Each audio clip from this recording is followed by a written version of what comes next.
பேர் நினைக்கிறோம்னா கார்டிசால் அதிகமாகும் போது உடம்புல ஸ்ட்ரெஸ் வருதுன்னு நினைக்கிறோம். ஆனால் அது உண்மை கிடையாது.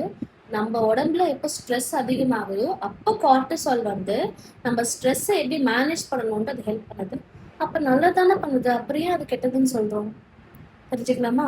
ஸோ உடம்புல ஸ்ட்ரெஸ் அதிகமாகும் போது இந்த கார்டிசால் வந்து மற்ற ஃபங்க்ஷன்ஸான டைஜஷனையும் ரீப்ரொடக்ஷனையும் ஒரு ப்ராசஸை கம்மி பண்ணிடும். ஸோ டைஜஷனையும் கம்மி பண்ணிடும், ரீப்ரொடக்டிவ் ஹார்மோன்ஸான ஈஸ்ட்ரோஜன், ப்ரொஜெஸ்டரான், டெஸ்டோஸ்டிரோனோட ஒர்க்கையும் இது கம்மி பண்ணிடும்.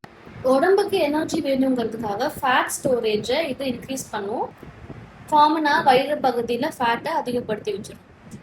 பிரெயினுக்கு அதிக எனர்ஜி வேணுங்கிறதுக்காக பிளட் சுகர் லெவலில் இது அதிகப்படுத்துறதுக்கு ஹெல்ப் பண்ணும், especially during fasting and stress. அடுத்து சர்க்காடியன் ரிதமான ஸ்லீப் சைக்கிளையும் இது ரெகுலேட் பண்ணுது. நம்ம எழுந்திருக்கும் போது கார்டிசால் வந்து அதிகமாகும், ஏன்னா அதெல்லாம் நம்மள எழுப்புறதுக்கும் எனர்ஜி கொடுக்கறதுக்கும் ஹெல்ப் பண்ணும். தூங்க போகும்போது கார்டிசால் கம்மியாயிடும். ஆல்சோ கார்டிசாலுக்கு வந்து ஆன்டி இன்ஃப்ளமேட்டரி ப்ராப்பர்ட்டி இருக்குது.